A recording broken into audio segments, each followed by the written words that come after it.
Então, gente, difícil. A gente já falou sobre esse memorial, acho que no primeiro dia de aula, né? No dia da apresentação do plano. E quando o Everardo e Patrícia falaram que a gente ia ter que fazer um memorial sobre a gente, eu confesso que eu fiquei bastante nervosa. E o tanto que eu pude adiar isso, eu acho que eu acabei de escrever meu memorial na madrugada do dia 31 para o dia 1º, sei lá, 6 horas da manhã. Fui trabalhar direto, virada, porque eu não queria encontrar esse memorial. E só de pensar em escrever, eu sabia que eu ia ter que lidar com algumas coisas que eu estava fugindo um pouquinho, para vocês verem como é que a coisa foi séria comigo. Eu tive que voltar para terapia. Um mês antes eu me programei. Eu falei, acho que um mês de terapia talvez me permita conseguir escrever o memorial. E foi exatamente isso que aconteceu. Eu voltei para a terapia depois de um tempão, aí falei com ela sobre o memorial no primeiro atendimento, falei, olha, o foco é esse, eu preciso escrever isso. Depois a gente resolve as outras coisas. Na verdade, está tudo interligado, né? Vamos lá, meu nome é Lorena Tato, tenho 32 anos, nasci aqui no Rio de Janeiro, no bairro da Barra da Tijuca, que é um bairro aí dos emergentes. Não moro na Barra, moro em Vila Valqueire.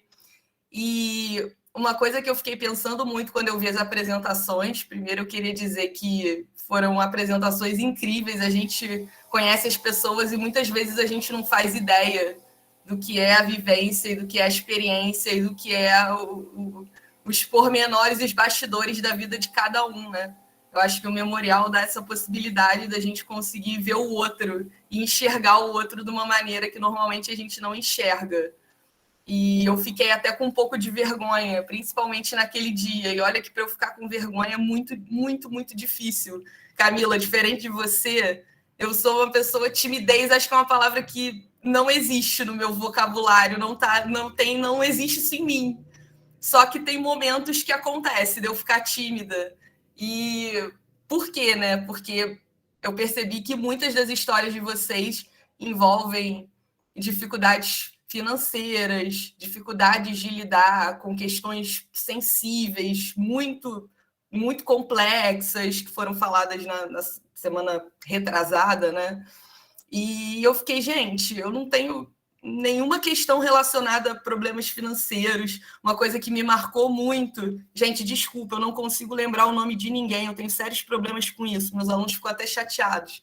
Mas quando o menino falou que ia trabalhar no carro do leite e de todas as dificuldades, são coisas que me marcaram, e eu fiquei um pouco envergonhada, porque eu nunca tive esse tipo de dificuldade. Tive tanta dificuldade de escrever o memorial, porque falar de história é muito fácil, né? Qualquer conteúdo que vocês pedirem para eu falar que esteja dentro do programa do ensino médio, eu poderia imediatamente começar a dar aula aqui sem olhar nada e sem consultar, porque isso para mim é muito fácil. Mas falar de mim é extremamente complicado, porque a gente, como historiador, sabe que tem que fazer recortes, né? Não dá para a gente falar de tudo. E como era um memorial voltado para as questões voltadas à nossa trajetória como professor, né, as nossas trajetórias pedagógicas, eu quis dar foco nisso, mas não tem como falar só da nossa trajetória pedagógica sem falar do que a gente é e como a gente se construiu para chegar onde a gente está hoje, né? E eu comecei, o título do meu memorial, eu usei uma frase do Nelson Mandela, que eu achei que define bastante o que é esse retorno à UF, né? Não há nada como regressar a um lugar que está igual para descobrir o quanto a gente mudou. E é isso, né? Eu não imaginei que eu estaria retornando à UF, só para a gente contextualizar aí toda essa situação de vida. Eu tive um pouco de dificuldade na infância, porque a minha família é uma família muito difusa, né? Bem parecido nesse aspecto com a sua história, Camila. Eu tenho descendência alemã. A família do meu pai são alemães e espanhóis, todos de olho muito, muito claro e todos muito brancos. E não tem como eu falar da minha história sem falar de racismo, porque é estranho isso, né? Eu sofria diversas situações e vivências na infância, na família do meu pai, e eu não me via como preta. Isso é recente. É a gente crescer como ser humano, entender algumas coisas e voltar no passado e fazer algumas reflexões. Então, ao mesmo tempo que eu tenho a família do meu pai com descendentes de alemães, com um avô que se recusava a falar português porque era língua de preto, é só para vocês terem uma ideia do nível da coisa, né? Avô não, bisavô, desculpa. E a família da minha mãe são todos negros e indígenas, é uma mistura de negro com indígena. Então, a minha formação parte daí.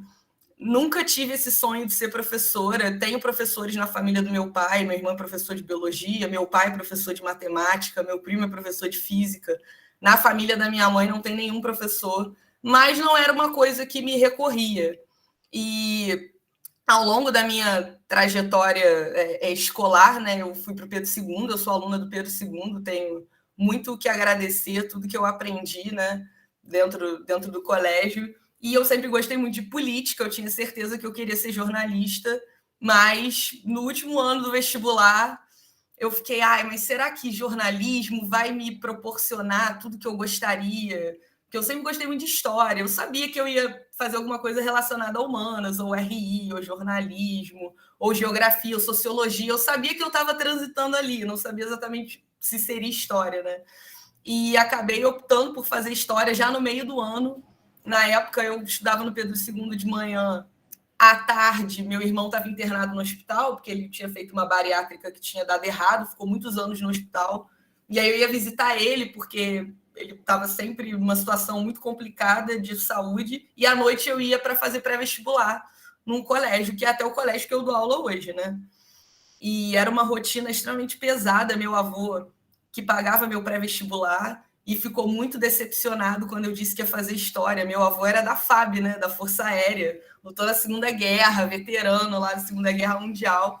E eu lembro quando eu disse para ele que eu ia fazer história, a frase dele foi: cuidado ao se envolver com esses comunistas. Eu lembro disso como se fosse ontem, né? É muito recente para mim. E minha mãe muito chateada com a situação, porque ela dizia que não tinha criado filho para ser professor. É por isso que eu tive dificuldade de escrever memorial, gente, complicado. E assim, as pessoas não aceitaram muito. Como eu tinha uma rotina muito pesada de estudo, eu lembro que uma das últimas vezes que eu falei com meu irmão, ele estava em coma, e ele acordou do coma, a gente foi lá visitar e tal. Ele, cara, o que você está fazendo aqui? Vai estudar, você tem que passar no vestibular. E aí ele faleceu uma semana antes de eu entrar na UF, né? Então a minha lembrança da UF é essa, né? Eu tendo cumprido ali uma tarefa que eu acho que me foi designada. E aí passei pela faculdade de História e não tem como eu fazer nada em relação à minha vida sem falar da Alice, né?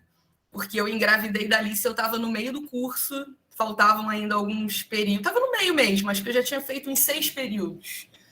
E a Alice, toda a minha gravidez foi na faculdade, então quando eu voltei à UF, todas as minhas lembranças foram de quando eu estava grávida, foi a primeira lembrança que me veio à cabeça. E voltei para a UF, quer dizer, tive a Alice em agosto de 2011, fiquei um semestre fora e depois voltei. Achei que eu ia conseguir fazer 2 matérias à distância com ela recém-nascida, mas o cansaço era tão grande que eu não aguentava ficar acordada 15 minutos que fosse para ler nada, além do tempo que ela me demandava. Então, voltei depois de um semestre. E eu lembro que, quando ela nasceu, uma coisa que me falavam é que eu nunca ia conseguir fazer nada além do que eu estava fazendo ali. Que talvez eu conseguisse me formar, talvez eu desse aula em algum coleginho, e pós-graduação, mestrado, doutorado, eu podia esquecer, porque a vida acadêmica exige muito e uma mulher com filho não conseguiria dar conta. Isso é uma coisa que é muito forte, né? Porque é uma coisa que me marcou. Quando a Alice nasceu, eu continuei fazendo a faculdade, eu não tenho como deixar de agradecer a minha família, porque eu tive toda uma rede de apoio de pessoas que ficavam com ela para eu ir para a UF. E foi bem nessa época que ela estava recém-nascida, com 6 para 7 meses, que eu comecei o PIBID. Eu vi que eu tinha que correr atrás de trabalhar e ganhar um dinheirinho. Na época, o PIBID, nem sei se aumentou, Everardo, eu acho que é o mesmo valor até hoje. Coitada das pessoas que estão deixando o PIBID correr pela inflação, né? Porque na época era R$400, já era muito pouco, ainda é R$400. Eu lembro que eu ganhava R$400 no PIBID e comecei a estagiar como monitora na escola que eu estou hoje, que era R$ 600 o salário. E aí era isso que eu vivia ali naquele primeiro momento para conseguir administrar. Mas é o que eu disse, sempre minha família ajudando, sempre dando aquela rede de apoio. Eu acho que isso foi fundamental, né? E consegui acabar o curso, acabei ficando no colégio, né? A gente, como monitor, vivia umas situações muito traumáticas, né? Camila falando de curso militar, né? Preparatório militar, a gente não sabe, é muito diferente o que a gente aprende na faculdade da nossa vivência em sala de aula, né? E eu gosto muito de comparar a maternidade com o ser professor. É uma comparação minha, pessoal, porque a gente vive numa sociedade que acha que a mulher nasceu para ser mãe, né? E que a gente sabe tudo sobre ser mãe e que tá na nossa natureza, uma habilidade inerente ao ser mulher. E não é, né? Quem é mãe sabe que é um aprendizado constante diário, assim como o aprendizado de ser professor. A gente vai passando os anos, nos primeiros anos dando aula, eu como monitora, olha, tem uma turma ali de preparatório para Marinha, entra lá e dá aula. Mas de que é aula? Não sei, vê lá com os alunos onde o professor deles parou. E foi dentro desse punk rock traumático que eu aprendi a dar aula, porque eu ficava desesperada de ter que entrar em sala a qualquer momento e ficava estudando igual uma louca em casa e decorando 1 milhão de datas, porque os alunos ficavam assistindo aula, lendo o rodapé do livro para te perguntar coisas que estavam escritas no rodapé, e você tinha que ficar ali a louca das datas. E tô aí há quase 10 anos fazendo isso. Hoje eu não tenho mais essa preocupação, né? Conforme a gente vai entrando no ritmo de sala de aula, a gente acaba tendo outras demandas. Hoje a demanda é você conseguir fazer uma aula de qualidade, claro, trazendo todo o conteudismo que o colégio exige, né? Mas também trazendo as reflexões que a gente sabe que são importantes dentro do nosso processo de cidadania, né? Então, achei que seria importante botar no memorial, que faz parte do meu crescimento como professora, esse meu reconhecimento como negra.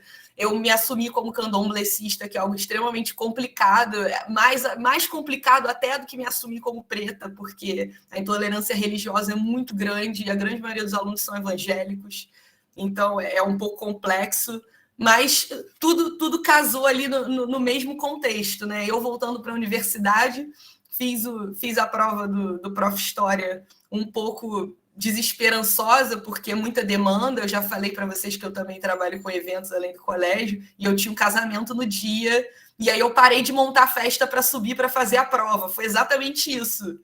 E eu falei, não vai dar. E deu, né? E deu, e eu voltei. Eu fiquei muito feliz de ter voltado, porque eu realmente achei que eu não ia conseguir voltar para a universidade, é uma coisa que eu consegui ultrapassar. E acho que o Prof. História tem sido uma grande válvula de escape, né? Não sei para as outras pessoas, mas para mim e para alguns que eu tenho conversado, ele é esperança. Eu gosto muito de trabalhar dentro da esperança. Eu estava vivendo há muito tempo ali aquela coisa de sala de aula, já compartilhei com vocês aqui algumas das minhas dificuldades em relação à doutrina da escola, em relação a todas as censuras que me acontecem aí diariamente. Então eu estava muito desesperançosa das coisas e o Prof. História ele deu essa luz que eu precisava para poder continuar aí o caminho pedagógico, porque a gente começa a ver perspectivas que a gente tinha deixado um pouco de lado por estar dentro ali daquela vida de sala de aula, sem ter contato com a universidade. Tem que agradecer muito ao Everardo, que, né, já, mesmo com todas as questões, várias vezes que eu tinha que ficar com a Alicia e não conseguia fazer alguma coisa do PIBID, e o Everardo, não, você vai conseguir, sempre ele dando aquela força. Esse ano, quando eu comecei o Prof. História, eu comecei um pouco assim, achando que eu não ia dar conta. O Everardo, não, vai lá. Então, claro, Patrícia, agradecer a você também, mas ao Everardo, que já me acompanha aí ao longo de alguns bons anos, e foi muito importante rever e agradecer a todos, porque eu acho que o Prof. História é extremamente importante para a gente se entender como professor. E, Camila, gostei muito do que você falou sobre a gente ter que lidar com a própria história, né? Acho que essa é a pior parte, na minha opinião. Preferia estar falando de unificação da Itália, ao invés de estar falando de mim. Mas é isso, gente. Obrigado mesmo aí. Não consegui falar tudo que eu gostaria de falar, Não foi minha aula planejada, porque não tem como. São muitas questões, gente. Mas conseguiu falar da unificação de si, né, Lorena? É muito complicado isso. É muito juntar os pedacinhos de si mesmo. Muito bom, muito bom.